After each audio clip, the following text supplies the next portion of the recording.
자, 우리 시간이 되었으므로 9월 12일 주일 예배를 하나님 앞에 드리겠습니다. 자, 우리 다 같이 기도드립니다. 주님 감사합니다. 오늘도 우리에게 예배의 자리로 나오게 하시니 감사를 드립니다. 이 예배를 통해서 오직 하나님만 영광 받아주시고 우리에게는 참 평안이 임하게 하옵소서. 감사드리며 예수님의 이름으로 기원하옵나이다. 아멘. 우리 찬송가 19장입니다.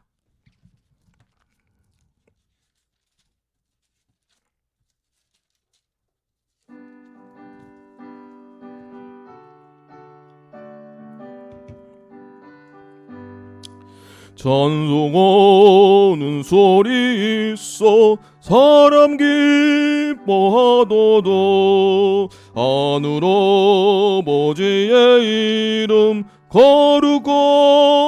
거룩하도도 세상 사람 찬양하죠. 거룩하신 하나님께 할렐루야 할렐루야 할렐루야 아멘. 하나님의 나라 권세 영원토록 있도록 하나님의 영광 나라 거룩하도록 하늘 보좌 계신 주님 세상 주관하시도다 할렐루야 할렐루야 할렐루야 아멘. 하나님의 크신 섭리 그 뜻대로 되도록 우리 아버지의 뜻은 거룩하도록 저희야 속히 임하셔서 기쁜 날을 주옵소서 할렐루야 할렐루야 할렐루야 아멘 아멘.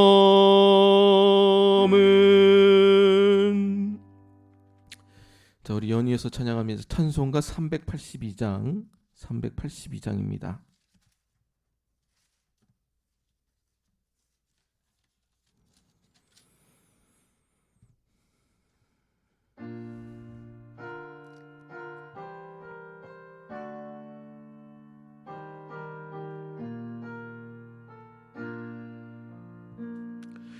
너 근심 걱정 말아라 주 너를 지키리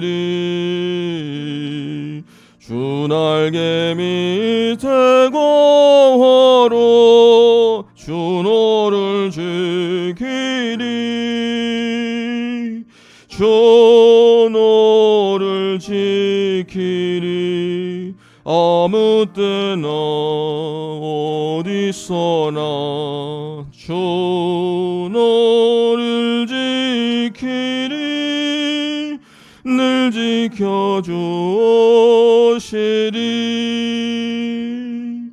어려워 낙심될 때에 주 너를 지키리 위험한 일을 당할 때 주 너를 지키리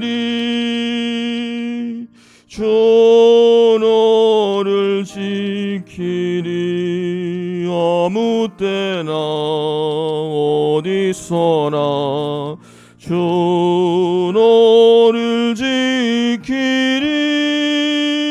늘 지켜주시리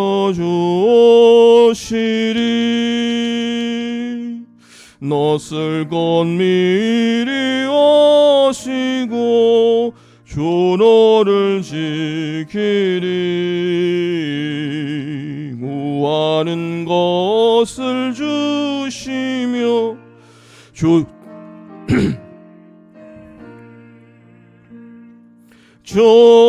너를 지키리 아무 때나 어디서나 주 너를 지키리 늘 늘 지켜주시리. 어려운 시험 당해도 주 너를 지키리. 구주의 품에 거하러 주 너를 지키리. 주 너를 지키리. 아무 때나 어디서나 주 너를 지키리. 늘 지켜주시리.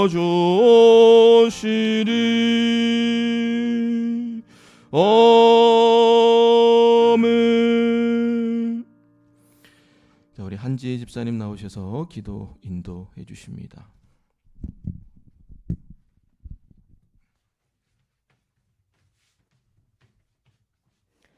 기도드리시겠습니다. 신실하신 하나님, 이번 한 주도 신실하게 저희와 함께 해주시며 저희의 삶을 돌보아 주심에 감사드립니다. 하나님의 은혜로 주님 앞에 설 수 없는 죄인이 주님 앞에서 예배를 드리는 것임을 고백합니다. 주 하나님의 은혜와 예수 그리스도의 보혈과 성령님의 인도하심으로 지금 이 자리에 나와 주님께 예배를 드리는 것임을 고백합니다. 이 은혜를 기억하며 전심으로 주님을 찬양하고 예배드리는 이 시간이 되기를 원합니다.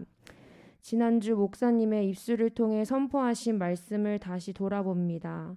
예수님께서 말씀하시는 가장 큰 자는 높은 자, 더 많이 가진 자가 아니라 자신을 낮추고 낮은 자들과 함께하며 복음의 참된 의미를 아는 자라고 하셨습니다. 정말 이 말씀을 우리의 마음과 삶에 새기며 한 주를 살았는지 돌아봅니다. 예수님께서 말씀하시는 큰 자가 되려는 마음보다는 세상의 소리와 원리에 수긍하며 더 높은 자, 더 많이 가진 자가 되고자 하는 마음이 있음을 고백합니다. 주님, 우리를 불쌍히 여겨주셔서 썩어질 헛된 것들에 마음을 쏟고 삶을 헌신하는 것이 아니라 예수님과 복음 그리고 우리에게 섬기라고 말씀해 주시는 주변의 필요에 마음을 쏟고 헌신하는 우리가 될 수 있도록 도와주세요.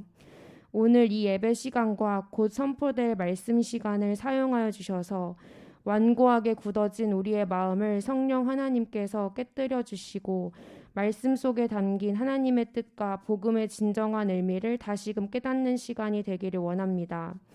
그리고 더 나아가 깨닫고 이해하는 것에서 그치지 않고 우리의 마음과 삶이 정말 그 말씀으로 향하길 원합니다. 연약한 우리를 불쌍히 여겨주시고 이 말씀 시간을 통하여 성령의 말씀 충만함을 허락해 주세요. 우리 에덴교회를 위해 기도합니다. 코로나로 인해 지체들 간의 얼굴을 못 본 지 오래되었고 서로가 어떤 고민을 하며 어떤 삶을 살고 있는지 잘 알지 못하게 되었습니다. 상황은 계속 어려워지지만 우리에게 지혜와 자원함을 주셔서 성령 안에서 함께 말씀을 나누고 삶을 나누며 복음의 좁은 길을 함께 걸어가는 동력자가 되도록 해주세요. 성도들을 섬기시는 목사님과 전도사님께도 크신 은혜를 더해 주셔서 사람의 마음과 힘으로 섬기시는 것이 아니라 성령 하나님께서 부어주시는 마음과 힘으로 섬기실 수 있도록 도와주세요. 그리고 함께 섬겨주시는 목사님과 전도사님 가정에도 하나님의 영적, 심적, 물질적인 채우심이 있기를 기도합니다.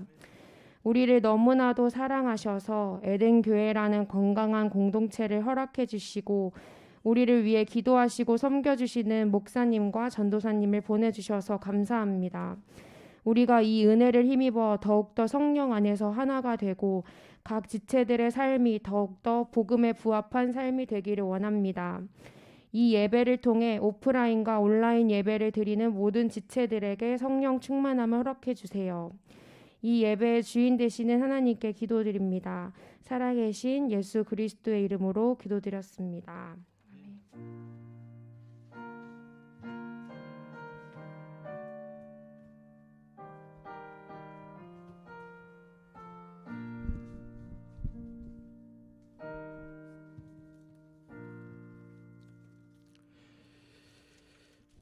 자, 오늘은 교동문 81번입니다. 에베소서 4장 우리 다 같이 교독합니다.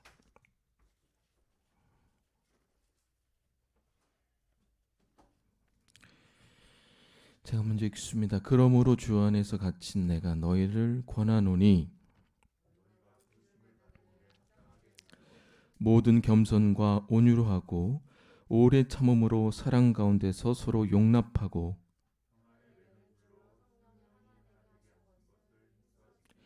몸이 하나요 성령도 한 분이시니 주도 한 분이시요 믿음도 하나요 세례도 하나요 만유 위에 계시고 만유를 통일하시고 만유 가운데 계시도다. 아멘. 자, 우리 사도신경으로 신앙 고백합니다. 나는 전능하신 아버지 하나님 천지의 창조주를 믿습니다. 나는 그의 유일하신 아들 우리 주 예수 그리스도를 믿습니다. 그는 성령으로 잉태되어 동정녀 마리아에 나시고 본디오 빌라도에게 고난을 받아 십자가에 못 박혀 죽으시고 장사된 지 사흘 만에 죽은 자 가운데서 다시 살아나셨으며 하늘에 오르시어 전능하신 아버지 하나님 우편에 앉아 계시다가 거기로부터 살아있는 자와 죽은 자를 심판하러 오십니다. 나는 성령을 믿으며 거룩한 공교회와 성도의 교제와 죄를 용서받는 것과 몸의 부활과 영생을 믿습니다. 아멘. 자, 우리 찬송가 421장입니다. 421장 우리 다 같이 찬양 드립니다.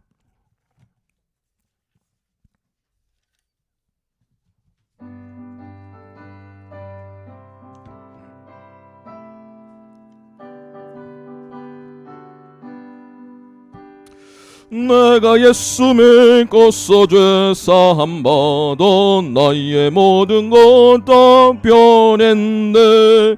지금 내가 가는 길 천국길이요 주의 피로 내 죄가 씻겼네. 나의 모든 것 변하고 그 피로 구속받았네.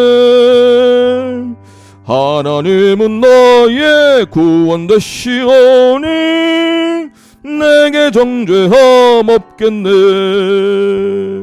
주님 밝은 빛 되사 어둠에 치니 나의 모든 것 다 변했네. 지금 내가 주 앞에 온전케 되면 주의 공로를 의지함일세. 나의 모든 것 변하고 그 피로 구속받았네. 하나님은 너의 구원 되시오니 내게 정죄함 없겠네. 내게 성령이 임하고 그 크신 사랑 나의 맘에 가득 채우며 모든 공포 내게서 물리치시니 내 맘 항상 저 안에 있겠네. 나의 모든 것 변하고 그 피로 구속받았네. 하나님은 나의 구원 되시오니 내게 정죄함 없겠네.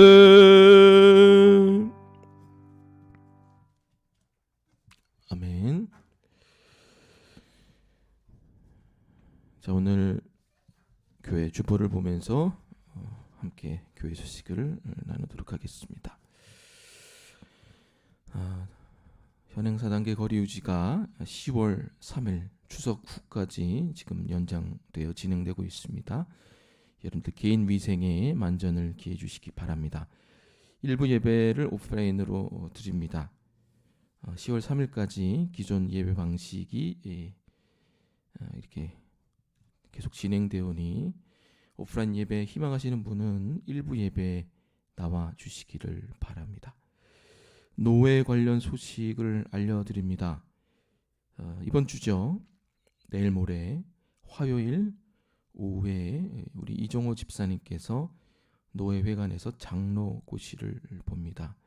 여러분들 기도 많이 해주시고 이 고시가 또 커트라인이 있습니다.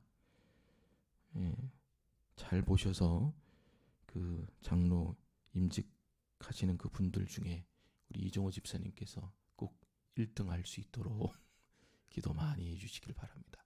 그 시간 지혜와 총명이 충만하셔서 모든 답안이 보이는 그런 영광이 우리 집사님에게 임할 수 있도록 기도해 주시기 바랍니다.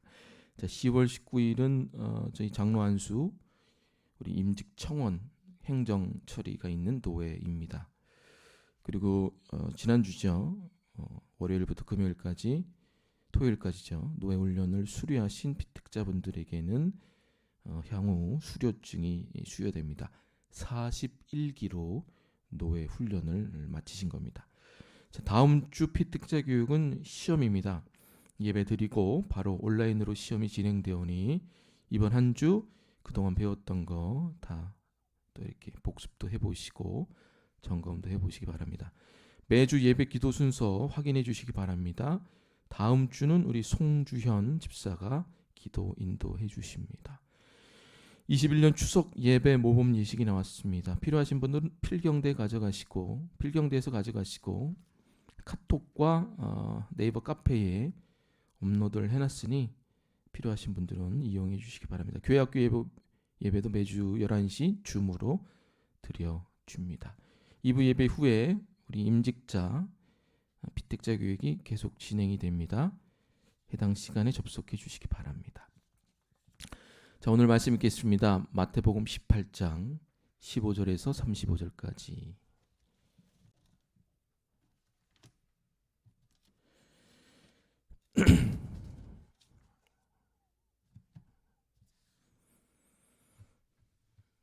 좀 빨리 읽겠습니다. 절이 많아서 우리 제가 먼저 읽겠습니다. 내 형제가 죄를 범하거든 가서 너와 그 사람과만 상대하여 권고하라. 만일 들으면 내가 내 형제를 얻은 것이요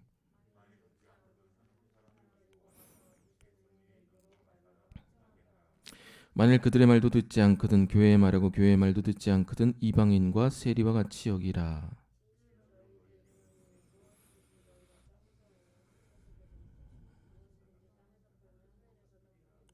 진실로 다시 너희에게 이르노니 너희 중에 두 사람이 땅에서 합심하여 무엇이든지 구하면 하늘에 계신 내 아버지께서 그들을 위하여 이루게 하시리라. 두세 사람이 그냥 제가 읽겠습니다. 21절 22절 읽어주세요. 두세 사람이 내 이름으로 모인 곳에는 나도 그들 중에 있느니라.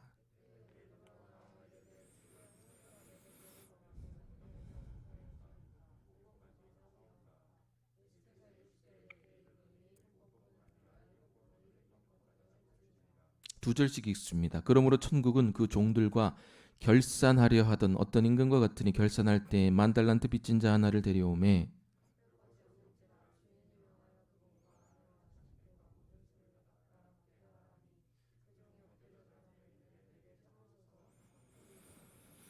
그 종의 주인이 불쌍히 여겨 놓아 보내며 그 빚을 탕감하여 주었더니 그 종이 나가서 자기에게 100데나리온 온 빚진 동료 한 사람을 만나 붙들어 목을 잡고 이르되 빚을 갚으라 하매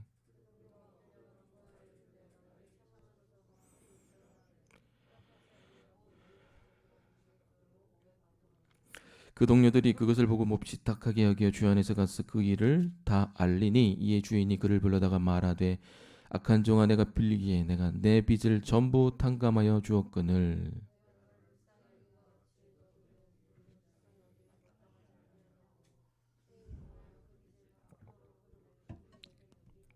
다 찍습니다. 나의 하늘 아버지께서도 너희에게 이와 같이 하시리라. 아멘. 자, 우리 앞뒤 좌우에 계신 분들과 반갑게 인사 나누시겠습니다. 안녕하세요, 반갑습니다. 안녕하세요. 안녕하세요, 반갑습니다. 안녕하세요, 반갑습니다.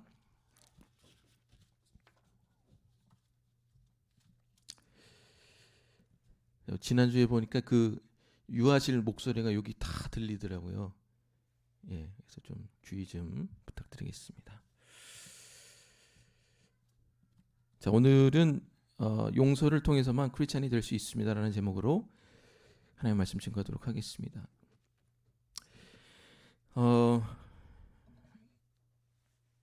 제가 이민교회 있을 때 그 일명 아이비리그죠. 아이비리그에서 상담학으로 박사학위를 밟고 있던 여 집사가 저한테 상담을 하러 온 적이 있습니다. 이유는 뭐냐면은 지금 자기 남편은 이제 공대에서 박사학위를 받고 있는데 사이가 안 좋아서 이혼을 한다는 겁니다. 그래서 담임 목사를 만나 상담을 했는데 이 목사님이 무조건 네가 용서해라. 네 남편은 예수도 모르고 너는 예수를 알고 또 너는 믿은 지도 오래되니 네가 용서하라는 거예요. 또 너에게도 일정 부분 책임이 있으니 남편이 그러는 거 아니겠냐. 그러니까 유학까지 와서 가정 이렇게 빠기지 말고 너하고 너 남편하고 서로 잘 참고 살라는 겁니다. 목사님이 뭐 이혼하라고 온 부부에게 그래 이혼해 이렇게 말할 수는 없지 않습니까? 어떤 의도인지는 다 이해를 하죠. 그런데 문제는 이 여집사의 생각이 달랐던 겁니다. 자기 딴에는 자기가 잘못도 없고 희생도 더 많이 했고 또 기본적으로 용서할 마음도 안 생기는데 네가 교인이니까 네가 일찍 믿었으니까 네가 집사니까 먼저 된 자니까 용서를 해라. 이 여집사 마음엔 그건 아니라는 거예요. 객관적으로 봐도 그건 아니에요. 그 남자 집사가 더 잘못을 많이 했습니다. 제가 봐도. 어떻게 그게 하나님이 원하시는 바냐? 나는 뭐 감정도 없고 무조건 참고 어떻게든 책임만 지는 그런 기계 같은 존재냐? 자기가 또 이제 아이비 리그의 박사학위를 밟고 있으니 뭐 이게 다 돌아가겠죠 머리가. 이러면서 이제 자기는 교회를 떠나겠다는 거예요. 그때 저는 이제 부교육자였는데 저라고 뭐 어떻게 하겠습니까? 이미 다 결정하고 오셨는데. 그래서 자기가 토요일마다 개인 상담사를 찾아가서 자기 마음을 헤아리는 게 더 낫다고 얘기하는 거예요. 그래도 거기에 가면 그래 네 책임 아니야. 네 마음이 중요해. 네가 제일 중요해. 이혼할 수도 있어. 이렇게 얘기를 하니 차라리 목사님보다 교회 오는 것보다 차라리 거기 간다는 거예요. 자기는 그렇게 터무니없게 용서를 강요하시는 하나님, 그런 목사님, 그런 교회 별로 다니고 싶지 않다는 거예요. 그리고 그 다음 주부터 교회에 나오지 않았습니다. 자, 이처럼 용서라는 주제는 참 어렵기도 하면서 함부로 다룰 수 없는 그런 그러나 또 성경적으로 확실한 명령이 있는 주제입니다. 그래서 이 상담과 심리학에서는 용서에 대해서 이렇게 얘기합니다. 그래 네 책임 아니야. 한번 생각을 해봐. 네 마음의 흐름을 읽어봐. 네가 제일 중요해. 용서는 나중에 해도 되고 안 해도 되는 거야. 일단 네가 자유로워져야 돼. 네 인생이잖아. 좌극단에서는 이렇게 얘기하고 교회에서는 어떻게 얘기하냐. 예수 믿는 사람이니까 네가 무조건 용서해라. 용서해야 된다. 그러니까 크리스찬이든 뭐 예수를 믿지 않든 이 양극단 사이에서 우리는 어떤 한 지점을 정해서 있어야 된다는 겁니다. 여러분은 이 둘 사이에 어디 계십니까? 용서는 안 되는데 내가 크리스찬이니까 뭐 어떤 직분자니까 무조건 용서를 해야 되는 입장입니까? 그래서 해결되지 않은 우울함과 분노 가운데 살아가십니까? 아니면 정말 용서 없이 이 여집사처럼 내 책임 아니니까 관계 단절하며 자유로운 영혼처럼 살아가고 계십니까? 우리가 크리스천이든 아니든 누구든지 이 양극단 사이에서 우리의 어떤 성경적인 입장을 하나만은 취해야 된다는 겁니다. 그런데 그것이 정말 하나님이 원하시는 입장이냐라는 것들을 오늘 말씀을 통해서 보도록 하겠습니다.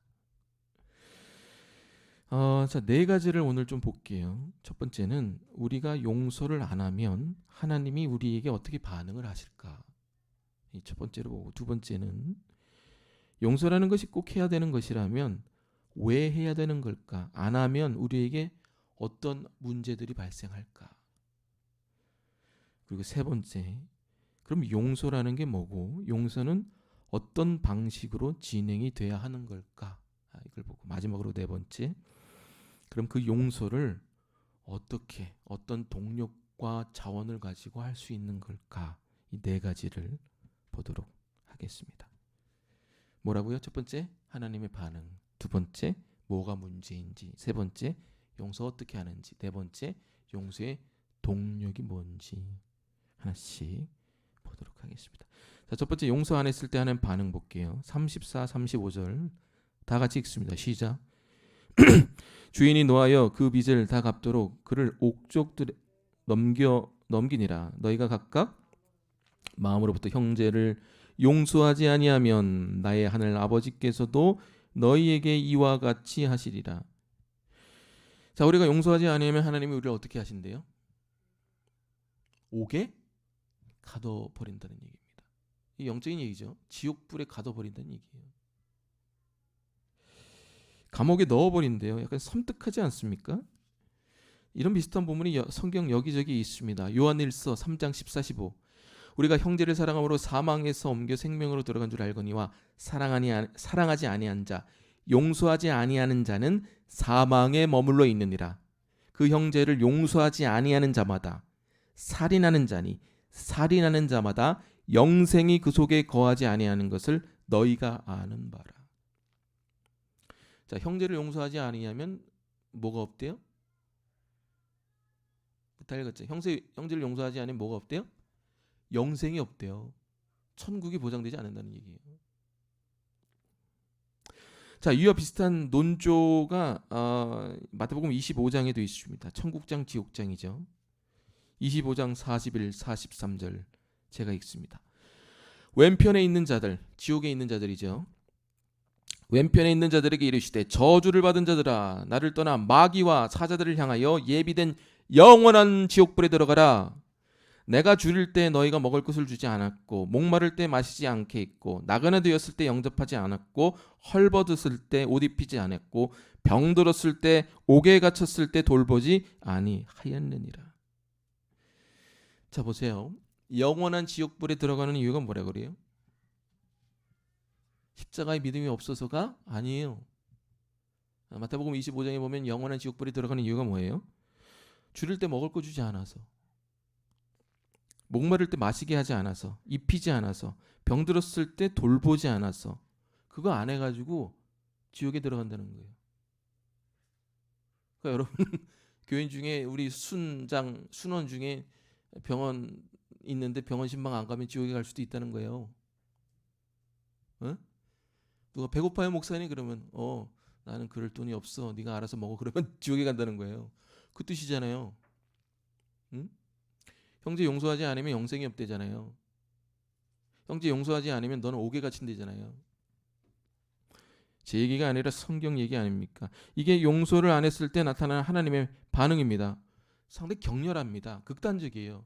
너 옥에 갇혀. 너 지옥 간다는 거예요. 너 불에 타 죽는다는 거예요. 제 얘기가 아니에요. 다 성경에 나온 얘기예요. 아니 용서 안 했다고 그 사람 사랑 안 했다고 솔직히 말해서 25장은 더 하죠. 구제 안 했다고 옷 안 입혔다고 먹을 거 안 사줬다고 이렇게 안 했다고 영생도 뺏기고 옥에 들어가고 불 속에 들어가면 이건 너무 억울하지 않아요? 잘못은 지들이 했는데 그렇지 않아요? 게다가 이것은 솔직히 말해서 예수님이 말씀하시는 복음의 정신에 위배되는 말씀입니다. 여러분 우리가 천국에 어떻게 가요? 우리 주일학교 때 뭐라고 배워요? 믿음으로만 가는 나라 하나님 나라잖아요. 예수가 나의 죄를 위해 십자가에서 돌아가시고 부활하셨다는 그 진리를 믿는 믿음을 가지고 있는 사람만이 천국에 갈 수 있다고 그랬지. 거기에 가타부타 뭐 이런 게 붙어요. 그잖아요.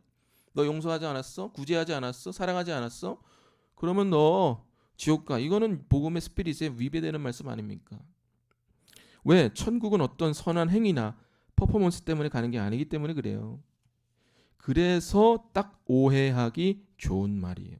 오늘 근데 예수님의 논조는 뭐예요? 너가 용서하는 행위가 있을 때 네가 사랑해야 구제해야 어디 간다는 거예요? 천국 간다는 거예요.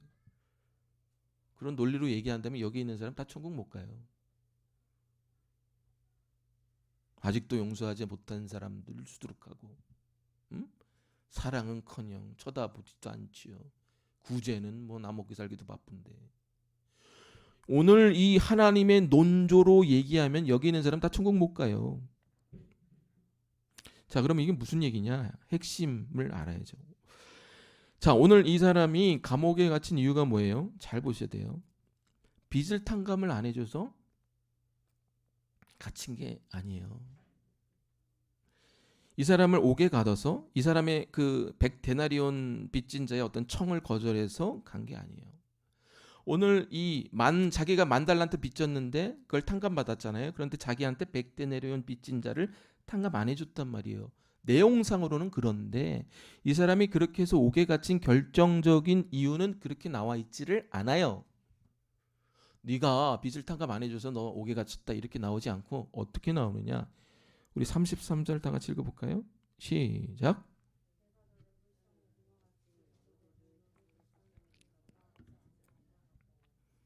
자, 뭐 때문에 지옥 갔다는 거예요? 옥에 갇혔다는 거예요.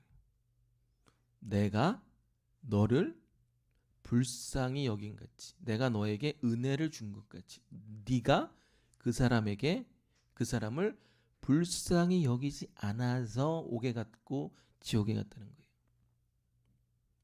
행동이 아니에요. 주님 뭐 보고 계시는 거예요? 너 저를 불쌍히 여겼냐라는 거예요. 이 얘기는 뭐예요? 왕이 너를 불쌍히 여겼다는 사실을, 즉 예수님이 너에게 은혜를 주었다는 사실을 이 사람 용서하는 것과 연관시켜서 생각을 한다는 거예요. 여러분, 우리의 구원이 어디서 옵니까? 예수님이 십자가에서 우리를 불쌍히 여기시고 구원의 은혜를 주셨다는 것을 믿는 것에서 구원이 옵니다. 그런데 이 믿음이 있는지 없는지를 알 수 있는 기준이 뭐냐? 내가 너에게 빚진 사람을 불쌍히 여기는 마음이 있는가 없는가를 통해서 알 수가 있다는 거예요. 마태복음 25장 45절도 비슷한 논조로 나옵니다. 제가 읽습니다. 임금이 대답하여 이르시되 내가 진실로 너희에게 이르노니 이 지극히 작은 자 하나에게 하지 아니한 것이, 이 사람한테 하지 아니한 것이 곧 내게 하지 아니한 것이니라. 무슨 뜻이에요? 그 사람에게 마음을 열고 그 사람 도와주지 않은 게 나에게 마음을 열고 나를 도와주지 않은 것과 매한 가지라는 거예요. 그러니까 구제하지 않고 사랑하지 않고 용서하지 않아서 지옥에 가는 게 아니라, 이게 구원의 필요 충분 조건이라고 얘기하는 게 아니라 뭐라는 거예요? 네가 정말 나의 은혜로 믿음으로 구원받았다면 이 믿음이 있는지 없는지, 은혜가 있는지 없는지를 어떻게 알 수 있느냐? 너가 용서해야 되는 사람은 불쌍히 여기느냐, 정말 사랑해내느냐, 용서하느냐, 요거 보고 그 믿음이 있는지 없는지를 판가름할 수 있다는 얘기입니다. 필요 충분 조건이 아니라. 이해되십니까? 네. 제일 중요한 건 뭐예요? 네가 용서할 사람을 궁일이 여기는 마음이 있냐. 이거를 통해서 네가 진짜 십자가의 은혜로 하나님과 복음의 관계를 맺고 있는지 아닌지를 분별할 수 있다는 거예요. 이게 핵심이에요. 우리에게 있어 용서할 사람을 궁일이 여기는 마음이 안 나왔을 때, 나는 그 사람을 보는 게 아니라 너를 보겠다는 거예요. 네가 정말 복음을 믿고 있는지 아닌지를. 왜? 결국에는 그게 그 사람을 향한, 나를 통해서 그 사람을 향한 하나님의 은혜를 내가 막고 있는 거거든요. 나도 하나님의 은혜를 거부하겠다는 반증이 그렇게 나오는 거거든요. 그래서 그런 거예요. 그래서 수많은 점검을 통해 그게 없으면 나는 너를 복음이 없는 사람으로 간주해서 지옥에 보내겠다. 이게 하나님의 결론이에요. 무섭죠. 그러니까 용서를 해야만 할 때 하나님이 가해자를 보는 게 아니라 누굴 본다는 거예요? 피해자를 보겠다는 거예요. 너를 보겠다는 거예요. 너를. 우리의 생각하고 달라요. 용서를 안 했을 때 우리는 하나님이 가해자를 본다고 생각하잖아요. 하나님 가해자의 마음이 없어요. 가해자도 하나님하고 이제 결산할 거예요. 그건 왜 네가 상관해? 하나님이 상관할 거지. 하나님 입장에서 그 사람이 벌 받을 게 있으면 평판하겠죠. 근데 이 상황에서 누굴 보겠다는 거예요? 하나님이. 너를 보겠다는 거예요. 이게 하나님의 반응입니다.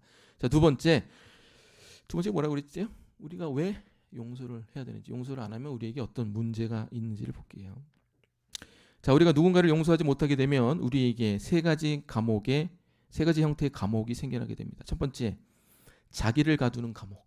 두 번째, 남을 가두는 감옥. 세 번째, 하나님을 가두는 감옥이 생겨납니다. 하나씩 볼게요. 용서가 우리 안에서 되지 않으면 첫 번째, 우리 안에서 어떤 감정의 메커니즘이 생기느냐. 첫 번째로 생기는 게 뭐냐? 자아연민입니다. 내가 제일 불쌍하다는 거예요. 존엄하는 가해자고 나는 피해자라는 거예요. 내가 너무 불쌍한 거예요. 이런 아버지 만나서, 이런 남편 만나서, 이런 아내 만나서, 이런 친구 만나서 내가 너무너무 불쌍하다는 거예요. 좋은 아버지 만나고 좋은 남편, 좋은 아내, 좋은 친구 만나면 이런 일을 겪지 않았을 텐데 저딴 인간 만나가지고 내가 이렇게 이 모양 이 꼴로 산다는 거예요. 내가 제일 불쌍하다는 거예요. 이게 뭐냐? 이게 감옥이에요. 모든 에너지가 나한테 쏟아지는 거예요. 내가 제일 불쌍한 거예요. 거기에 함몰되어 있는 게 이게 일종의 자기 함몰입니다. 그렇게 되면 뚫고 나가는 에너지가 상실이 돼요. 얼굴을 보면 우울해 보여요. 내가 제일 불쌍하거든. 두 번째가 뭐냐? 용서가 안 되면 상대방을 향한 분노가 축적이 됩니다. 이게 풀어져야 되는데 안 풀어지니까 그 분노가 어떤 에너지로 전환이 되느냐? 자기 의로움의 형태의 에너지로 전환이 돼요.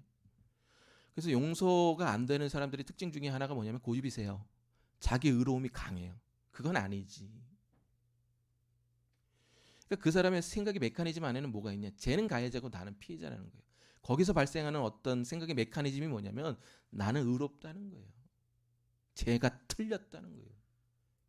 물론 맞아요. 근데 이게 용서가 안 되면 이게 경화가 됩니다. 하든 이렇게 경화가 되면 어떻게 되느냐? 이 생각이 굳어져서 자기 의로움이 이게 이렇게 체화가 돼요. 용서를 안 한 사람들의 주된 어떤 이렇게 성품의 메커니즘을 보면은 자기 의로움이 상당히 강해요. 과도한 자기 의로움. 자, 세 번째, 용서가 안 되면 자기의 능력을 제한합니다. 제 또래의 신대원 동기가 한 40명 돼요. 근데 거의 다 목회자들이 많습니다. 그중에 제 베프, 정말 친한 친구 2명이 있는데 그놈아들 다 목회자 아들이에요. 그것도 2,000명이 넘는 중대형 교회. 근데 그놈아들도 다 실력이 있어요. 믿음도 있고 실력도 있고 공부도 잘하고. 근데 한 명은 교수를 하고 한 명은 개척을 해요. 그 이유 중에 하나가 뭐냐면은 근데 제가 딱 봤을 때 딱 2명은 정말 이렇게 중대형 교회 담임 목사감이에요. 정말 잘해요. 설교도 잘하고 성품도 좋고 실력도 있고. 제가 그래요. 근데 뭐 말이 교수지 그냥 조교수죠. 그래서 야 너는 동기 모임하면 야 너는 왜 개척했냐? 너는 왜 그런 거 애들 가르치는 강사했냐? 차라리 네가 목회했으면야 정말 큰 목회했을 텐데 이렇게 얘기를 하는데 선생님이 그 친구들 둘에게 물어보니까 그런 얘기를 하는 거예요. 좀 우리 여기 좀 상처받지 마십시오. 그 친구의 입장이니까 자기는 교회 항존직들이 그렇게 싫다는 거예요. 특별히 장로님이 너무 싫대요. 왜 그러냐? 그 친구에 한해서 그래요. 그 친구는 둘 다 장로님들이 항존직들이 아버지를 쫓아냈어요. 원래 20년이 되면은 이게 원로 목사가 돼가지고 이렇게 교회에서 추대를 해주는데 19년 차에 장로님들이 이렇게 공모를 해서 자기 아버지를 쫓아낸 거예요. 그래서 그게 그런 기억과 이제 상처들이 있는 거죠. 한 친구는 또 다른 이유로 아버지가 쫓겨난 거예요. 그러니까 이 친구도 원래 다 그냥 일반 다른 전공의 사립대를 나왔는데 목사가 되고 싶은 마음이 추워도 없던 거죠. 자기 아버지가 그 당한 꼴이 있으니까. 그러니까 자기는 목사가 안 되는데 결국 목사가 된 거지. 그런데 결국에는 아버지 같은 그런 목회 안 하겠다는 거예요. 그게 이제 자기한테 상처가 됐기 때문에. 차라리 자기는 아버지처럼 그렇게 안 한다는 거죠. 그래서 한 명은 목회보다 차라리 가르치는 일을 한다고 다른 데로 갔고 또 한 명은 이제 자기 딴에 개척을 한 거예요. 물론 하나님이 다 인도하시는 길이 있죠. 제가 봤을 때 이 두 사람은 정말 목회자로서 탁월한 능력을 가진 친구들인데 많은 사람들을 품고 도전시킬 그런 능력의 목회자인데 제가 안타까운 것 중에 하나가 뭐냐면은 자기 실력을 자기 능력을 그런 일들 때문에 제한시킨다는 거예요. 훌륭한 장로님들 많거든요. 훌륭한 항존직들 많거든요. 그게 안 되는 거예요. 그러니까 나는 그런 거 못해라고 자기 능력을 미리 재단하고 제한시키니까 이게 죽도밥도 안 되는 거예요. 이게 뭐냐? 감옥이에요. 내가 제일 불쌍해라는 자기 연민의 감옥. 내가 제일 의로워 나만 오라라는 감옥. 자기를 못 보는 거예요. 나는 이런 거 못해 상처 때문에 자기 제한. 결국에는 다 자기를 가로막는 자신의 감옥 안에서 인생을 살다 죽는 거예요. 이게 용서를 해야 되는 이유라는 거예요. 자, 두 번째 감옥이 뭐냐면은 남을 가두는 감옥입니다. 이것도 비슷해요. 자기가 용서를 안 하면 자기도 가두지만 누구도 가둬요? 남도 가둬버립니다. 예를 들어 볼게요. 제가 중등부 전도사를 할 때 여름 성경학교 때문에 학생들의 부모들에게 전화를 쫙 돌린 적이 있습니다. 그러니까 수련회 참석하라는 거죠. 부모가 보내줘야지 뭐 하룻밤도 자고 그러지 않겠습니까? 그런데 한 여학생의 부모에게 전화를 했는데 여러분 얘기하면 이 친구 누군지 아는데 청년인데 좋은 대학 갔죠. 아주 좋은 대학. 자기는 교회를 보내지만 수련회는 안 보낸다는 거예요. 그래서 그 엄마한테 제가 물었어요. 왜 그러세요? 그러니까 자기 부모, 할머니죠. 그러니까 그 중학생의 할머니, 그 부모가 자기 어렸을 때 너무 과도하게 교회 생활을 강요했다는 거예요. 자기는 그게 상처가 돼서 자기 자녀한테는 그렇게 안 한다는 거예요. 그래서 딱 교회만 다니게 한다는 거예요. 수련회까지는 안 된다는 거예요. 이게 뭐예요? 자기 부모가 자기를 그렇게 했다는 게 용서가 안 되니까 이 용서 안 되는 마음이 지금 누구를 통제하는 걸로 나오는 거예요. 자기 자녀. 그러니까 결국엔 자기 자녀를 자기 딴에는 잘 대해준다고 생각하지만 그건 잘 대해주는 게 아니라 자기가 용서가 안 돼서 나오는 통제일 뿐인 거예요. 그렇잖아요. 아니 애가 수련회를 가든 안 가든 애 자유지. 애는 그렇게 가고 싶어 하는데 그걸 왜 부모가 막아요? 이거는 결국 자기 상처로 인한 자기가 용서하지 않은 그런 것으로 기인한 통제라는 거예요. 자, 용서가 안 되면 자기도 가둬주면 누구? 남도 가두는 겁니다. 통제하는 거예요. 또 다른 경우도 있습니다. 용서가 안 되면 자기에게 필요한 사람, 자기를 도와주는 사람에게도 그 분노가 투영이 됩니다. 그러니까 남들하고 올바른 관계를 가질 수가 없어요.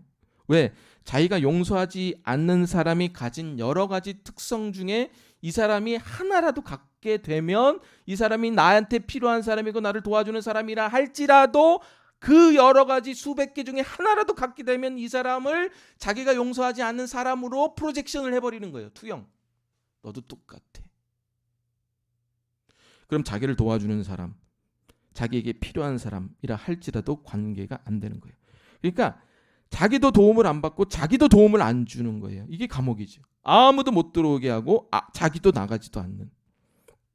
이게 두 번째 감옥입니다. 자, 세 번째 감옥이 뭐예요? 자기를 가두는 감옥. 두 번째, 남을 가두는 감옥. 세 번째, 하나님을 가두는 감옥이 있어요. 하나님이 들어올 공간이 없는 겁니다. 왜? 모든 에너지가 나에게 집중이 되었으니까. 나만 불쌍해, 나만 의로워. 그러면서 또 자기를 제한해. 그러면서 또 남을 통제해. 상처받을까봐 관계 안에 가해자랑 조금만 비슷하면 알지도 못하는 사람에게 짜증과 분노와 화를 다 쏟아내. 그러니 하나님도 못 들어오는 거예요. 내가 불쌍한데 하나님이 어디 들어와요? 나만 의로운데 자기를 어떻게 객관적으로 봐요? 그래서 용서가 안 되면 기도가 안 되는 겁니다. 여러분, 용서를 할 때 하나님이 우리에게 용서를 요구하실 때 하나님이 제일 많이 필요합니다. 왜? 하나님 없이는 용서가 안 돼요. 하나님하고 용서는요, 잘 들으세요. 우리가 가해자하고 하는 게 용서가 아니에요. 왜? 가해자는 절대 사과 안 해요. 하면 다행이지만. 그럼 가해자가 사과를 안 하는데 어떻게 우리가 용서를 해요? 사과를 해야지. 받고 어떻게 뭐 치고받고 하면서 어떻게든 뭐 용서를 매듭을 짓든 하는데 우리의 모든 가해자가 사과를 안 하는 경우가 태반이라고요. 그럼 어떻게 용서를 해요? 가해자 붙들고 용서를 해요? 그래서 용서할 때 제일 많이 필요한 분이 누구냐? 하나님이에요. 성령의 조명으로 우리의 잘못을 비춰주고 내가 왜 상처받고 왜 분노하는지, 왜 관계가 얽혔는지 성령이 보여주시기 때문에 그래요. 그래서 용서하려면 하나님과 이야기할 수밖에 없습니다. 그 용서를 우리 안에 계시는 예수 그리스도가 하시기 때문에 그래요. 그런데 하나님을 가둬버리니 모든 기도, 관계, 음성, 말씀, 예배가 다 안 되는 겁니다. 그래서 용서가 안 되는 사람 중에는 소시오패스가 많아요. 소시오패스가 뭔지 아시죠? 사회 부적응자. 관계 잘 못해요. 자기도 몰라요. 그런 성향으로 얘기하죠. 왜? 자기밖에 모르는 거거든요. 자기밖에 모르는 소시오패스적인 성향이 있어요. 그래서 그걸 받아줄 사람을 찾는 거죠. 없어요. 자기가 뚫고 나와야 돼. 이게 세 가지 감옥입니다. 자, 세 번째 뭐라고요? 세 번째 뭐 한다고 그랬죠? 그럼 용서라는 게 뭔지, 용서를 어떻게 해야 되는 것인지를 볼게요. 자, 오늘 본문에 보면 어떤 임금이 결산할 때 10,000달란트 빚진 자를 데리고 옵니다. 갚을 것이 없죠. 그래서 요구한 게 뭐냐? 몸과 아내와 자식들과 모든 소유를 팔아 갚게 합니다. 근데 이 왕이 이 종을 불쌍히 여겨 모든 빚을 탕감하게 되죠. 그리고 나서 이와 비슷한 상황이 벌어집니다. 10,000달란트 탕감받은 자에게 100데나리온 빚진 동료가 나타나는데 안 갚으니까 목을 잡고 옥에 가둬버리죠. 이게 오늘 본문의 내용이에요. 자, 그럼 용서가 뭔지, 용서를 어떻게 하는지를 볼게요. 오늘 이 본문의 첫 번째 멘트가 뭔지를 보셔야 돼요. 자, 23절, 24절 읽겠습니다. 시작.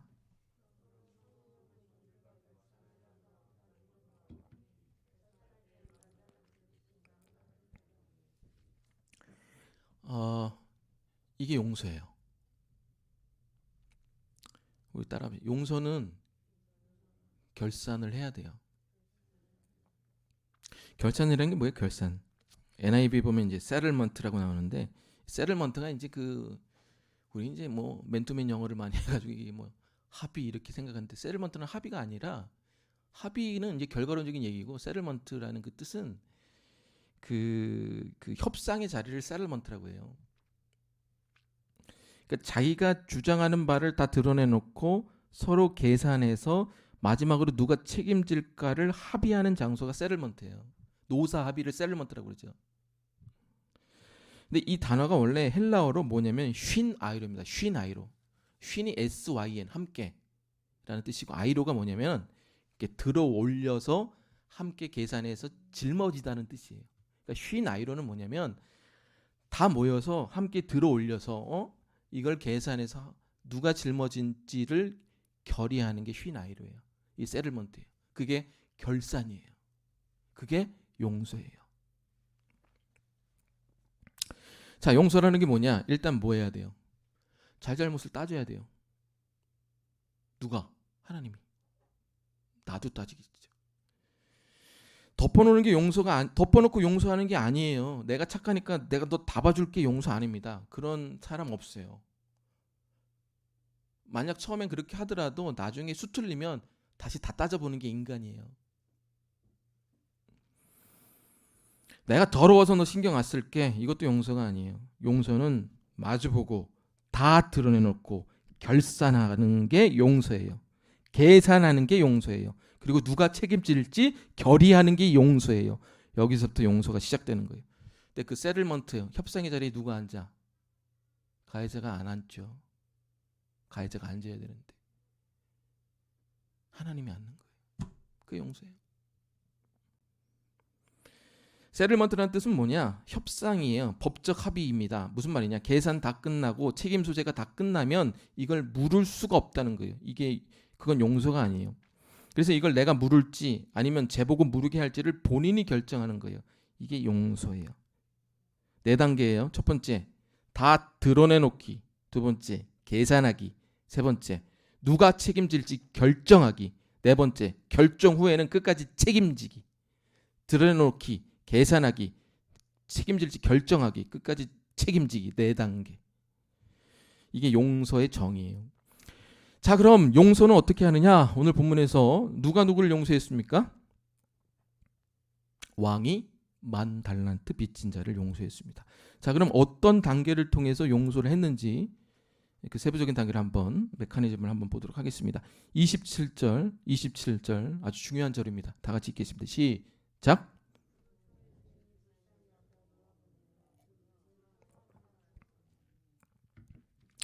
자, 이게 용서의 3가지 단계입니다. 한번 찾아보세요. 여러분 GBS나 PBS 많이 해오신 사람들이라면 이게 딱딱딱 슬래시 해가지고 할 수 있잖아요. 자, 용서에는 3가지 단계가 필요해요. 첫 번째 뭐냐? 불쌍히 여겨야 되는 거예요. 자, 두 번째가 뭐예요? 빚을 탕감해 주는 거죠. 세 번째가 뭐예요? 놓아 보내는 거예요. 다시 한번. 첫 번째 뭐다?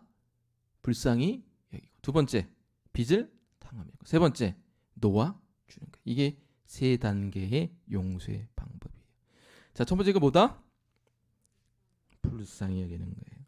목사님, 저는 불쌍히 여길 수가 없습니다. 저 가해자 놈이 사과를 해야지 불쌍히 여기죠. 사과도 안 하는데 어떻게 불쌍히 여기요? 너무 가혹한 거 아닙니까? 라고 물을 수가 있어요. 네, 여기서 말하는 그 불쌍히 여기다는 헬라어는요, 그 사람에게 어떤 유감을 표하다, 그 사람을 정말 막 이렇게 하다라는 얘기가 아니에요. 테이크 피티라고 그러죠. 그 불쌍히 여기다는 오늘 본문의 그 헬라어는 뭐냐면은 이 사람을 그냥 한 사람의 인간으로 보라는 거예요. 이 사람을 용서하고 막 다 받아줄 저 이렇게 보라는 얘기가 아니라, 그냥 이 사람을 그냥 뭐라 그럴까? 그러니까 어떤 감정을 실어서 막 측은히 본다는 그런 느낌이 아니라, 그냥 이 사람을 그냥 한 사람 한 명의 인간으로 보라는 거예요. 좀 치근하게. 그러니까 좀 학술적으로 얘기하면 이들을 한 인간으로서 객관화 시켜보라는 겁니다. 객관적으로 이해하라는 거예요. 그와 동일시하라는 거예요. 오늘 본문에 이게 뭐야? 불쌍히 여기다는 그 헬라어가 그 identifying입니다. identifying with, 동일시 해보라는 거예요. 그러니까 즉 프로파일러처럼 단순히 이 사람을 가해자로만 보지 말고 이들이 왜 이렇게 할 수밖에 없는지를 보라는 거예요. 그러니까 이들도 일종의 뭐로 보라는 거예요? 피해자로 보라는 거예요. 피해자로. 예를 들면 보통 남자들이, 아버지들이 용서가 안 돼요. 그 이유 중에 하나가 뭐냐면 아버지를 객관적으로 보지를 않아요. 그런데 용서를 하려면 이해가 먼저 돼야 돼요. 제가요, 자랑이지만요, 제가 하버드에서 상담학 공부를 했습니다. 오, 안 하시네. 서머스쿨 때 제가 왜 거기서 그냥 특강 형식인 서머스쿨이긴 했는데요, 제가 왜 상담학 공부를 했냐면은요, 저희 아버지가 이해가 안 돼서 그랬어요. 용서를 하려면 이해가 돼야 되는데 저는 아버지가 이해가 안 됐어요. 근데 제가 상담학 공부하면서 저희 아버지 공부를 더 했어요. 아버지의 성장 배경, 아버지가 학대받은 정황, 관계, 아버지의 자존감, 성취. 그러니까 아버지를 공부하면서 이해가 됐어요. 그래서 느낀 게 뭐냐면, 아버지도 일종의 피해자구나. 그러니까 아버지는 제가 항상 제가 예전에도 얘기했죠. 저는 고등학교 2학년 때부터 아버지한테 10원 한 장 받은 적이 없어요. 제가 아버지 빚을 갚았어요. 제 할 거 다 하고. 좀 이런 얘기 좀 부끄러운 얘기지만 아버지가 뭐 여러 가지 사업의 과정으로 실패할 수 있어요. 그게 중요한 게 아니라 아버지가 모든 가족들을 다 신용불량자로 만들었어요. 근데 그 과정에서 이해되지 않은 메커니즘이 있었어요. 가족은 저렇게 하면 안 되는데. 저는 이해가 안 됐어요. 그래서 제가 유학 간 거예요. 아버지를 이해하려고. 아버지를 이해하면서 제가 느꼈던 것 중에 하나가 뭐냐면은, 아버지도 일종의 피해자였구나. 할머니한테 받은 학대가 있었구나. 그게 뭐냐면 정서적, 경제적 학대예요. 저희 아버지가 저희 이제 자녀들에 대한 애정이 별로 없었어요. 그럴 수밖에 없었죠. 근데 저는 그게 이해가 안 됐어요. 근데 나중에 이유를 알았죠. 그게 뭐냐면은 그냥 누구의 사례를 들기 뭐해서 제 사례를 드는 거예요. 제가 자랄 때 저희 아버지가 5남매의 맏이었어요. 할머니가 그러니까 할아버지죠. 그러니까 저희 아버지죠. 할아버지에 대해서 충족이 안 되는 거예요. 그러니까 항상 아버지에게 한 가지 내용을 주입을 시킵니다. 그리고 그 내용에 반하면 벌을 줘요. 저희 아버지가 75세거든요. 근데 어떤 얘기를 하냐면은, 그때는 뭐 중학교, 고등학생이겠죠. 네가 맞으니까 4남매를 책임져야 된다는 거예요. 여러분, 중고등학교 때는 엄마의 사랑, 아빠의 사랑을 받아야 될 나이잖아요. 근데 그 학생에게 무슨 책임을 져요? 너는 4남매를 책임져야 될 가장이라는 책임을 할머니가 져주는 거예요. 이거 학대예요, 학대. 정서적 학대, 경제적 학대. 근데 저만 그런 게 아니라 우리 여기 전 집사님도 계시고 김 집사님도 계시지만 옛날 어른들은 다 그렇게 했어요. 마지가 그냥 재산이지. 마지가 다 하는 거예요. 제사도 마지가 다 하는 거고 책임도 마지가 다 지는 거예요. 근데 우리 아버지는 그게 과했던 거예요. 그래서 사남매 고등학교 대학교 학비 다 우리 아버지가 냈어요. 결혼 자금 우리 아버지가 다 됐어요. 결혼 후에도 정착 자금 우리 아버지가 다 됐어요. 저는 이해가 안 됐어요. 우리 뭐 먹고 살라고. 그러니까 아버지는 솔직히 말하면 저보다 훨씬 더 착한 분이에요. 훨씬 더 능력이 있는 분이고. 근데 왜 그렇게 할 수밖에 없는가를 제가 공부를 해보니까 그게 일종의 할머니로부터 받은 정서적 경제적 학대예요. 세대 분리가 안 된 거예요. 거기서 아버지가 이렇게 스탑을 해야 되는 거예요. 엄마 나는 그렇게 할 그게 아니에요. 근데 그게 안 된 거죠. 아버지도 피해자인 거예요. 너무 많이 얘기했다. 그러니까 자녀들한테 쏟을 에너지가 없는 거죠. 할머니한테 그렇게 배웠으니까. 본인이 아이들을 사랑할 방법을 모르는 거예요. 그리고 제가 나중에 저를 통해 이제 또 예수를 영접한 이후에 아버지가 사랑이 뭔지에 대해서 배웠어요. 그리고 제가 이걸 객관적으로 이해하기 시작할 때부터 아버지가 불쌍히 보이기 시작한 거예요. 아, 아버지도 피해자였구나. 그리고 아버지가 나중에는 정말 저희들을 더 사랑하시고 지금도 사랑하시지만 저희 손자도 너무 사랑해 주시고. 그러니까 제가 이렇게 보면 제 자세한 얘기 다 못해요. 근데 여러분이 들으면 실족합니다. 근데 그런 게 필요한 게 아니라 이게 아버지를 일단 가해자라는 표현도 그렇지. 아버지를 일단 객관적으로 봐야 돼요. 그러니까 용서의 첫 단계는 뭐냐면 죽는 사람 객관적으로 봐야 돼요. 인간으로.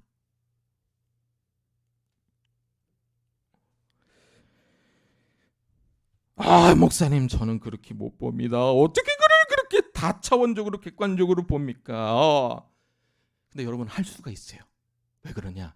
여러분은 이미 여러분 자신을 객관적으로 보고 있어요. 예를 들어 볼까요? 누가 나한테 거짓말을 했어요. 그러면 그 사람에 대해서 우리가 어떻게 얘기합니까? 너는 거짓말쟁이야 라고 낙인을 찍어버려요. 근데 여러분이 거짓말하다 들켰어요. 그럼 누가 뭐라고 해요? 야, 너 왜 거짓말해? 너 거짓말쟁이야. 그러면 뭐라고 해요? 맞아, 나 거짓말쟁이야. 이렇게 얘기합니까? 절대 그렇게 얘기하는 인간은 없어요. 아니야, 나는 너한테 얘기하지 못할 복잡할 상황이 있어. 아, 나는 너 거짓말 할 수밖에 없는 그런 상황적인 컨텍스트적인 여러 가지 다각적인 어떤 측면이 있어요. 너는 몰라. 자기는 그렇게 봐.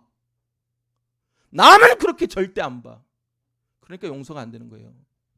목사님 어떻게 사람을 객관적으로 봅니까? 여러분 객관적으로 볼 수 있어요. 여러분 자신을 그렇게 봐왔기 때문에 그렇게 해보라는 거예요. 그게 용서의 시작이에요. 자기한테는 그렇게 얘기하죠. 그럴 수밖에 없는 상황이 있어. 사정이 있어. 말하기에 복잡해. 이미 우리는 우리를 다차원적으로 보고 있어요. 그런데 남은 그렇게 안 봐요. 그래서 용서가 안 되는 거예요. 여러분 잘 들으세요. 우리는 주 안에서 다 똑같은 욕 좀 하겠습니다. 놈들입니다. 여러분이 더 잘난 것 같죠? 더 잘할 것 같죠? 그렇지 않아요. 너랑 나랑 주 안에서 다 똑같은 거예요. 저 아버지 제가 이렇게 돌아보면 제가 처음에는 아버지 용서 못했을 때는 아버지보다 잘할 수 있다고 생각을 했어요. 근데 지금 이렇게 제가 아이들을 키우면서 느끼는 것 중에 하나가 뭐냐면 저는 아버지보다도 못해요. 아버지가 저보다 더 착하고 더 훌륭해요. 그게 용서의 시작이에요. 자, 그럼 두 번째가 뭐냐? 빚을 탕감하는 겁니다. 빚을 탕감하는 게 뭐냐? 잘 들으세요. 누가 내 아끼는 컵을 깼어요. 이걸 깼어. 근데 이게 10만 원짜리야. 그럼 이 사람을 내가 용서하려고 하면 어떻게 해야 돼요? 괜찮아. 내가 너 용서할게. 근데 이거 다시 사와. 이거 용서해 아니에요? 아니죠. 용서는 뭐예요? 이 10만 원짜리야. 둘 중 하나예요. 10만 원을 누구한테 물게 하든가 깬 사람에게 물게 하든가 아니면 누가 물어야 되는 거예요? 내가 이 컵을 다시 사놔와 되는 거예요. 용서는 뭐예요? 내가 지불하는 거예요. 내가 돈 쓰는 거예요. 피해자가 돈을 쓰는 거예요. 그러니까 열불이 나는 거예요. 그래서 용서는 쉬운 게 아니에요. 왜? 가해자는 돈을 안 쓰거든요. 피해자가 돈을 써야 되거든. 컵은 제가 깼는데 컵은 내가 사는 게 용서예요. 그러니까 승질이 나는 거예요.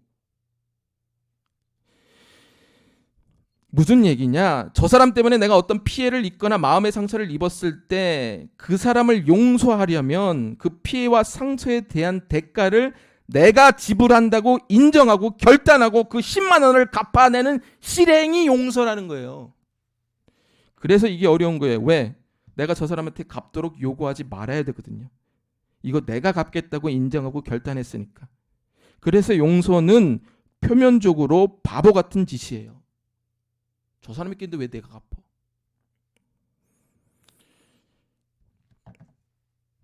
물론 이걸 또 오해하시면 안 됩니다. 이걸 오해하시면 안 돼요. 저 사람이 돈 빌려서 안 갚으면 못 갚으면 내가 갚는다? 이 얘기 아닙니다. 저 사람이 돈 빌려서 안 갚으면 지가 갚아야 돼요. 예? 그 얘기 아니에요. 영적인 얘기예요. 저 사람이 나한테 어떤 돈을 뭐 1,000만 원을 빌렸다. 그럼 저 사람이 갚아야 돼요. 탕감해주면 그건 용서가 아니에요. 영적인 얘기예요. 이해를 하셔야 돼요. 책임지게 하는 방법을 가르쳐 줘야 돼요. 그게 용서예요. 오히려 이 얘기는 용서의 영적인 얘기예요. 자, 예를 들어 볼게요. 이런 건 용서가 아닙니다. 첫 번째, 나한테 상처 준 사람을 내가 묵사발 내거나 그 사람의 어떤 존엄성을 건드려서 복수한다는 생각, 이건 용서가 아니에요. 두 번째, 네가 나한테 이런 일을 했기 때문에 너는 교통사고가 나든지 큰 병에 걸리든지 거지같이 살면 좋겠다라고 저주하는 거, 이것도 용서가 아니에요. 또 세 번째, 이 사람에 대한 안 좋은 소문을 내면서 평판을 떨어뜨리는 거. 너 걔 알아? 그게 장난 아니야. 내가 경고하는데 걔 조심해. 이것도 용서가 아니에요. 네 번째, 이 사람에 대해 냉소적으로 대하거나 아예 관계를 끊어버리는 건데 너 같은 거 만나나 봐라.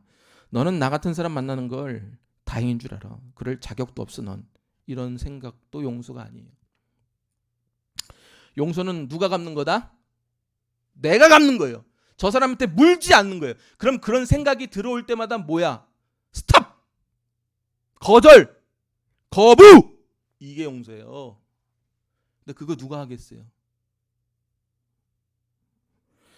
네가 나한테 이런 해코지 했으니까 너도 인생 그지같이 살아. 이씨, 이건 용서가 아니에요. 이건 뭐? 네가 갚으라는 거예요.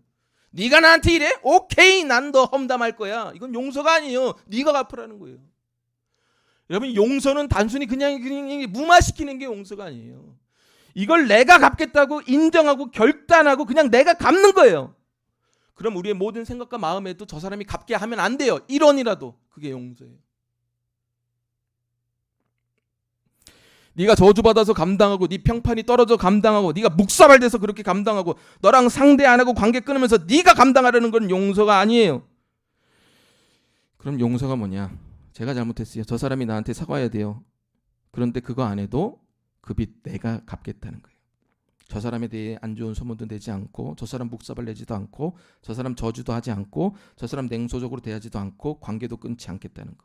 이게 내가 지불하는 거예요. 물론 한 번에 안 돼요. 여러 번 반복해서 들죠. 죽을 때까지 안 될 수도 죽을 때까지는 돼야죠. 안 그러면 또 지옥에 갈 수 있으니까. 이게 용서예요. 그래서 적으세요. 첫 번째, 용서는 절대로 합리적인 게 아닙니다. 두 번째, 용서는 내가 고통받는 것을 선택하는 거예요. 내가 고통받는 걸 선택하는 게 용서예요. 내가 고통받아도 저 사람 욕 안 해야 돼요. 세 번째, 용서는 내가 상처받게 될 것을 결단하는 게 용서예요. 그리고 그래서 그 인정과 결단과 실행이 용서예요. 그러니까 용서는 내가 상처받는 거예요. 용서는 내가 고통받는 거예요. 그래서 용서는 절대 합리적인 게 아니에요. 이게 용서예요. 용서할 때 웃으면서 할 수 없어요. 어떤 인간도. 왜? 용서는 절대 합리적인 게 아니기 때문에 그래요. 용서는 고통을 우리한테 더하는 거예요. 용서는 상처를 우리한테 더하는 거예요. 그래서 용서는 절대로 합리적인 게 아니에요. 이게 용서입니다. 자, 마지막 세 번째 단계가 뭐냐? 그 사람을 놓아주는 거죠. 다시 일할 수 있도록. 이게 뭐냐? 그 사람이 잘 되도록 축복하는 것까지 용서예요. 어렵죠? 용서가 어려워요. 축복하고 기회를 주는 것까지 용서거든요. 자, 그럼 네 번째입니다. 제일 중요하죠. 마지막, 누가 이런 정말 합리적이지도 않는 짓을 누가 할 수 있겠냐? 이게 제일 중요한 거예요. 그잖아요.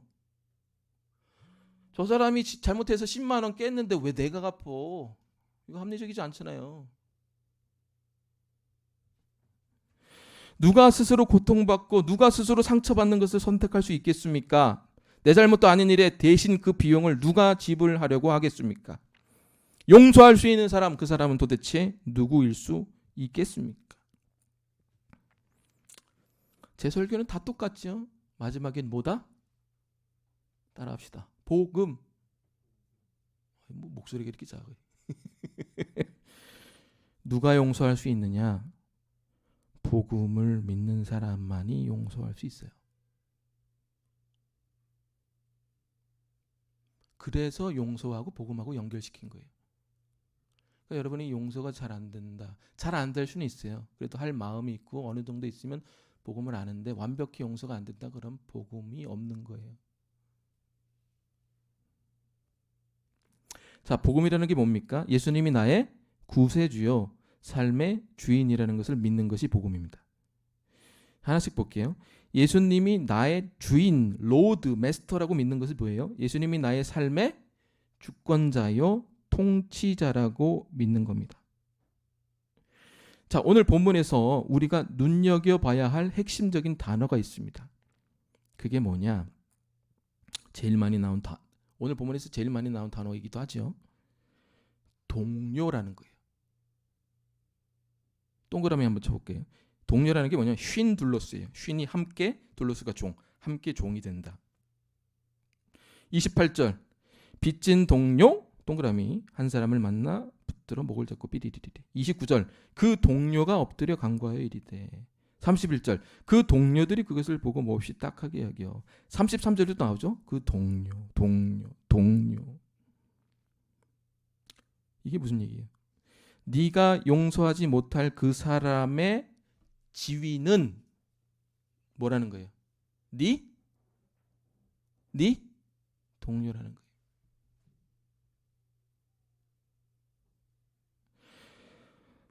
네가 용서하지 못할 그 사람의 지위는 너의 주권자가 아니라 너의 동료라는 거예요. 이걸 인정해야 돼요. 너에게 궁극적으로 어떤 영향을 미칠 존재가 아니라는 거예요. 너의 아버지가, 너의 상사가, 너의 목사가, 너의 친구가 궁극적으로 내 인생을 좌지우지할 수 있는 어떤 사람이 아니라는 거예요. 착각하지 말라는 거예요. 그럼 그 사람들 다 뭐냐? 심지어 아버지, 어머니도 뭐냐? 심지어 목사도 상사도 뭐냐? 심지어 다 아내, 남편도 뭐냐? 쉰 둘로스 동료라는 거예요. 모든 사람들이 다 하나님 앞에 하나님을 섬기는 동료, 종이라는 거예요. 그럼 내 삶을 좌지우지할 수 있는 주권자가 누구냐? 네가 용서하지 않은 아버지가 아니라는 거예요. 네가 용서하지 않은 어머니도 아니라는 거예요. 네가 용서하지 않은 남편도, 네가 용서하지 않은 아내도, 네가 용서하지 않은 상사도, 네가 용서하지 않는 교인도, 목사도 네 삶의 주권자고 너에게 영향을 조금이라도 줄 수 있는 주권자가 아니라는 거예요. 그 너 믿냐? 이걸 인정할 때 우리가 용서할 수 있는 거예요. 아멘. 저 사람이 내가 용서하는데 저 사람이 내 상사야. 내 목줄을 잡고 있어. 저 사람 때문에 내 인생이 정말 망할 수가 있어. 그건 당신 생각입니다. 그 사람 때문에 망하지 않아요. 우리의 모든 목줄을 잡고 있는 분은 예수 그리스도 한 분입니다. 하나님 한 분입니다. 그걸 인정할 때 그게 복음이잖아요. 그걸 인정할 때 저 사람도 그냥 쉰 동료, 함께 동료의 관계로 있는 거예요. 네가 아무리 내 목줄을 잡고 있을지라도, 네가 아무리 내 인생에 모든 것들을 영향을 미치고 좌지우지할지라도 너는 내 인생에 조금이라도 영향을 못 줘. 내 인생에서 영향을 줄 수 있는 분은 오직 예수 그리스도 한 분이야. 이게 복음 아니에요? 이걸 믿을 때 우리가 저 사람을 동료로 인정할 수 있는 거예요. 그리고 그렇게 인정할 때 우리에게 용서가 시작이 되는 겁니다. 자, 그래야 불쌍히 여기고 그래야 객관화가 되겠죠. 그래야 이해가 되고. 자, 두 번째입니다. 33절 읽겠습니다. 시작. 내가 너를 불쌍히 여김같이 너도 내 동료를 불쌍히 여김이 마땅하지 아니하냐. 자, 여기서 잘 들으세요. 주님이 우리에게 요구하신 게 뭐예요? 용서의 세 단계 중에 빚을 탕감하라고 그랬어요? 그를 놓아주라고 그랬어요? 주님이 이 사람을 용서하는 데에서 우리에게 요구한 게 뭐예요? 진짜로 우리에게 원하는 거. 내가 너를 불쌍히 여긴 같이 남을 불쌍히 여겨달라는 거예요. 그거 하나 요구했어요. 그거 하나, 딱 하나. 성경은 우리가 저 사람의 빚을 갚아야 된다라고 얘기한 적이 없어요. 여러분 착각하시면 안 돼요. 내가 저 사람의 빚을 갚는다. 표면적으로 그렇게 보여도 그 빚은 결국 하나님 돈이고 주인 돈이고 하나님이 갚으시는 거예요. 아멘. 우리가 남을 정말 불쌍히 여기는 마음이 있다면 남이 우리에게 피해 준 거, 남이 우리에게 상처 준 거, 우리가 대신 갚아야 되는 거, 그것도 결국 하나님이 갚아주실 수 있다는 얘기예요. 왜? 여기서 잘 보세요. 이자가 탕감받은 10,000달란트는 우리나라 돈으로 환산하면 45조입니다. 50조. 근데 자기가 탕감해야 되는 빚은 100데나리온, 1,000,000원이에요. 그럼 이걸 환산하면 몇 분의 몇이냐? 500만 분의 1이에요. 500만 분의 1. 그럼 생각을 해보세요. 10,000달란트 우리에게 갚아주신 분이 우리가 돈이 없어서 저 1,000,000원 못 갚으면 50조를 갚아주신 분이 1,000,000원도 못 갚아주시겠어요? 아니야. 그건 갚고도 남아요. 문제는 용서할 마음이 없는 거예요.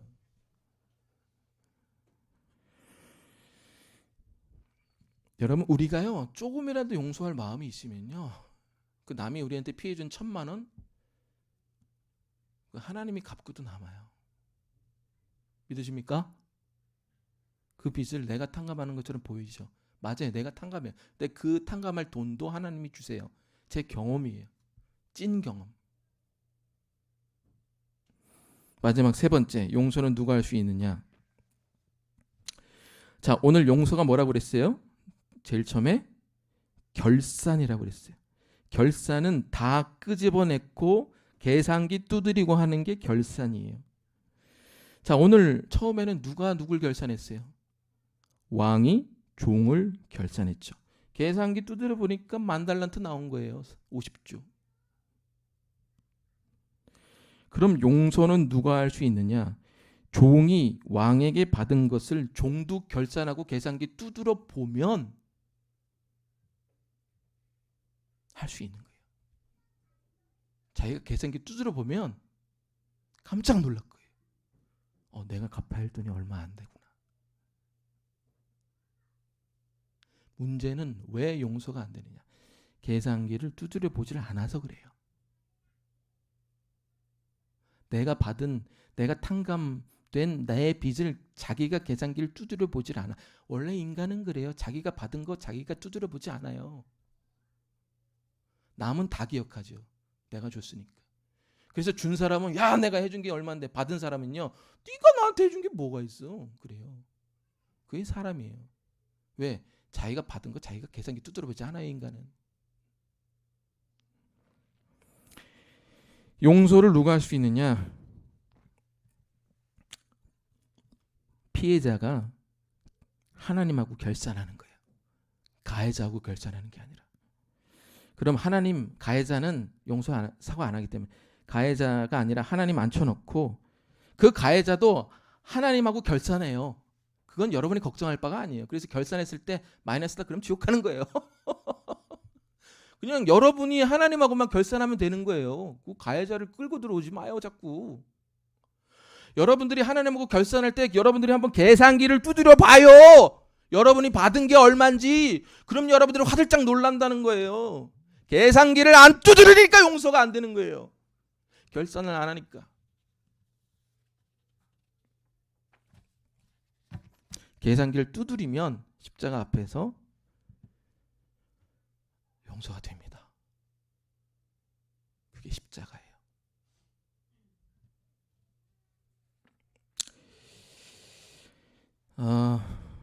자, 이것만 얘기하고 마치겠습니다. 시간이 너무 많이 지났는데 저희 아버지가 이제 한 2달째 침대에서만 누워서만 생활을 하십니다. 식사를 잘 못하세요. 어머니가 이제 침대에서 옆으로 떠먹이시는데 지금 이제 뼈밖에 안 남았어요. 딱 가면 딱 뼈밖에 안 남았어요. 사람이 뼈밖에 안 남는다는 게 뭔지 제가 참 요새 절실히 느낍니다. 힘들게 생활하고 계세요. 병원에서도 이제 폐암 말기라서 지난번 CT 찍을 때 2달 전에 장례를 준비하라고 주치의가 얘기를 하더라고요. 근데 어머니가 이제 너무 힘드니까 이제 원래는 저희 어머니가 성격이 저랑 비슷해요. 남 도움 받는 것도 싫고. 그래서 저희 어머니가 시크해요. 그래서 올 필요 없다. 근데 너무 힘드신 거예요. 이 팔목이 이제 다 나가는 거지. 무릎도 다 나가고. 그래서 이제 일단은 뭐 이제 요양 등급 신청을 하긴 했는데 이제 너무 코로나 때문에 늦게 오는데 한 이틀 전에 이제 어머니가 너무 힘들어가지고 제가 이제 중간중간에 자주 가긴 하는데 아버지 목욕 시켜드리는 거 이제 도와달라는 거예요. 어머니가 이제 못 안으니까 이제 제가 아버지 이렇게 안아서 이제 욕실에 데려다 드리는 거죠. 근데 이게 되게 무거워요.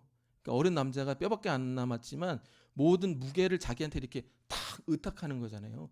그거 잘못 내가 삐끗하면 다 이렇게 쓰러지기 때문에 나중에 여러분들 닥칠 일입니다. 이거 안아보면 이게 정말 무거워요. 어린 남자도 힘들어요. 그래서 이제 제가 이제 안아서 욕실에 데려다 드려서 또 이제 목욕하고 시켜드리고 또 휠체어에 태워드리고 또 어디 가렵다 하면 이제 어른들은 아버지가 누워서 생활하니까 욕창은 기본적으로 이제 달고 사시잖아요.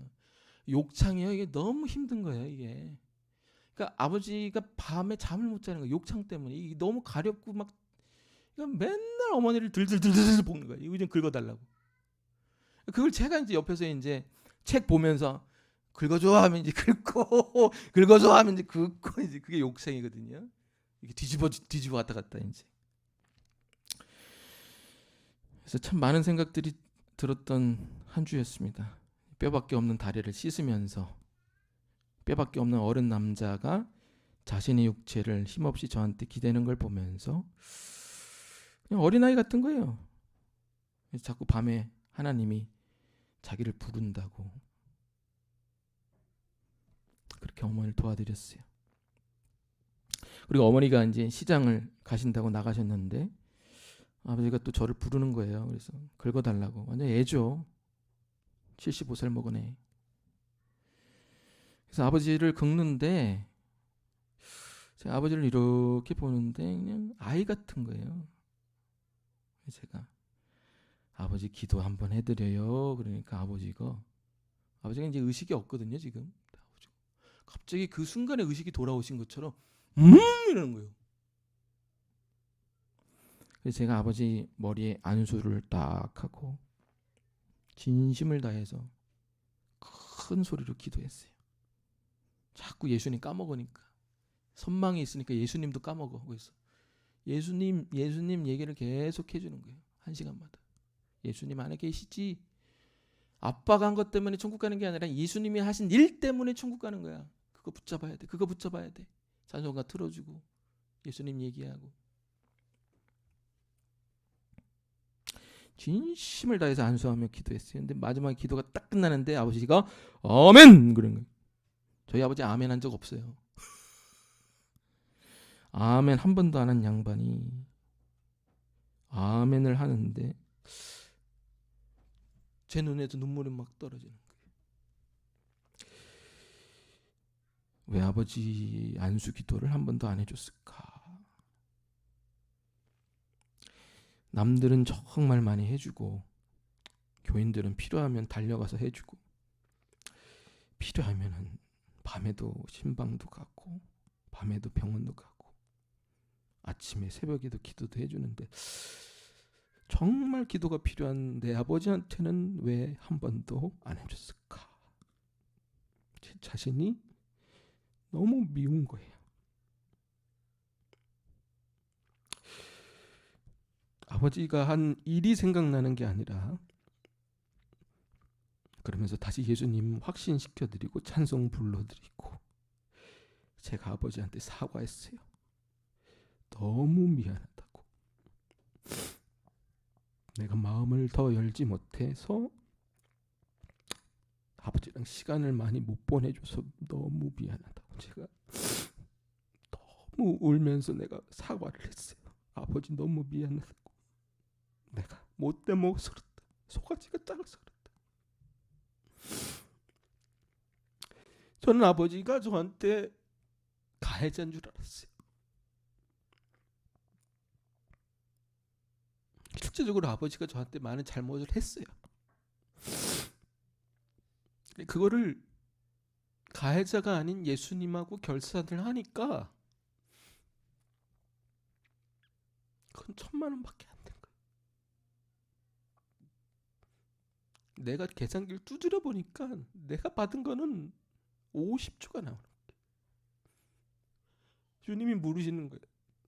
야, 소 목사, 너는 얼마나 많은 축복을 받았냐? 내가 너하고 얼마나 진솔하게 얘기해 줬냐? 내가 얼마나 너한테 많은 위로를 주고 도움을 주고 성령을 주고 얼마나 많은 확신을 주고 응답을 주고 사랑을 주고 사람들을 붙여주고. 네 아버지 저기 누워있는 뼈밖에 없는 아비는 가진 게 뭐냐? 너보다 얻은 게 뭐냐? 누린 게 뭐냐? 모르시는데 제가 아무런 얘기를 할 수가 없었어요.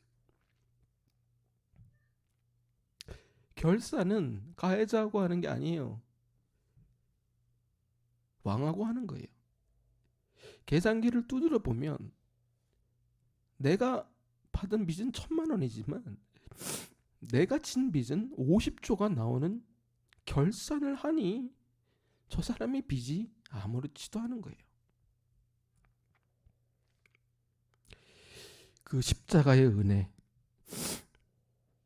그게 계산이 되고 결산이 되니 이 세상의 나쁜 놈은 저 가해자가 아니라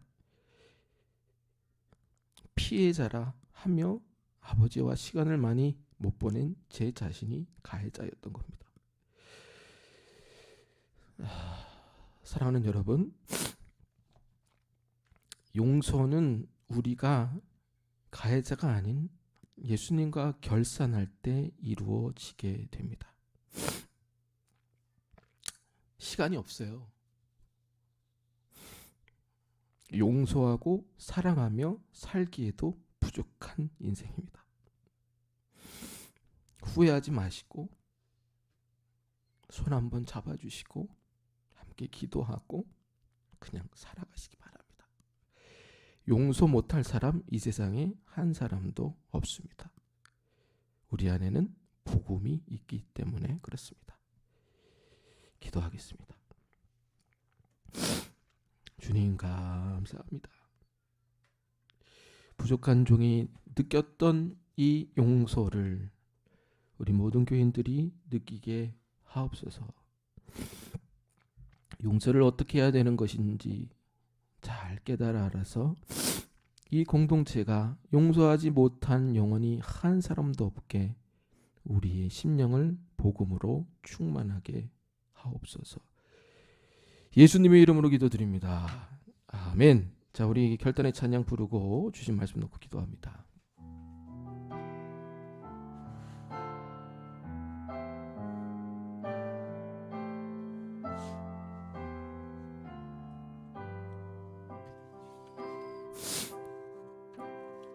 허무한 시절 지날 때 깊은 한숨 내쉴 때 그런 풍경 보시며 단식하는 분 있네. 고와 같이 너희를 버려두지 않으리. 내가 너희와 영원히 함께하리라. 성령이 오셨네. 성령이 오셨네. 성령이 오셨네. 내 주에 보내신 성령이 오셨네. 우리 인생 가운데 주님 찾아오셔서 그 나라 꿈꾸게 하신 성령이 오셨네. 성령이 오셨네. 성령이 오셨네. 성령이 오셨네. 내 주에 보내신 성령이 오셨네. 우리 인생 가운데 주인이 찾아오셔서 그 나라 꿈꾸게 하시네. 우리 주신 말씀 넣고 우리 주여 한번 부르면서 기도하기 원합니다. 주여 하나님 감사합니다. 우리의 마음에 용서의 마음이 싹트게 하여 주시고 이 용서가 우리와 가해자가 아닌 하나님과 우리와의 결산을 통해 이루어지게 하여 주시옵소서. 세 가지 감옥으로부터 해방되게 하여 주시고 진정한 믿음의 용서의 결단이 우리 안에서 일어날 수 있도록 주여 우리의 심령을 복음으로 성령으로 충만하게 하여 주시옵소서. 주님 감사합니다. 우리는 세 가지 감옥에 갇혀 있습니다. 우리가 결산하지 않으니 자기중심적인 사람으로 용서하지 못한 채 남아 있습니다. 주여 복음이 우리를 꿰뚫게 하시고 성령이 우리를 꿰뚫게 하여 주셔서 우리가 받은 모든 빚진 것들을 결산하게 하여 주옵소서. 이 결산을 통하여 1,000만 원의 빚을 갚게 하여 주시고 그 빚도 하나님이 갚아주시는 놀라운 역사를 용서라는 것을 통해 깨달아 알아가게 하여 주시옵소서. 주님, 우리가 드린 예물을 주께서 기뻐 받아주시고 이 예물을 통해 하나님 나라가 확장되게 하여 주옵소서. 오늘 이 용서라는 이 주제를 우리 심령에 뿌리내게 하여 주시사 그 어떤 누구도 용서하지 못할 우리가 되게 하여 주시옵소서. 주님 감사합니다. 주님 우리를 용서해 주셔서 감사합니다. 주님 감사드립니다. 사랑합니다. 축도하고 마치겠습니다. 이제는 우리 구주 예수 그리스도의 은혜와 하나님의 놀라우신 사랑과 성령의 감화감동 교통인도 역사하심이 세 가지 감옥을 뚫고 왕과 결산하여 그 빚을 내가 갚기 원하는 여기 모인 사람들 머리 위에 이제부터 영원토록 함께하여 주시기를 간절히 축원하옵나이다. 아멘.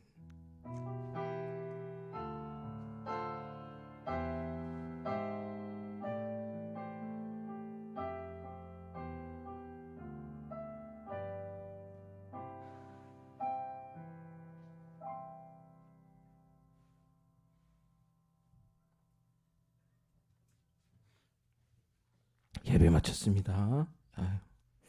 아버지 얘기하느라고 울었네요 많이.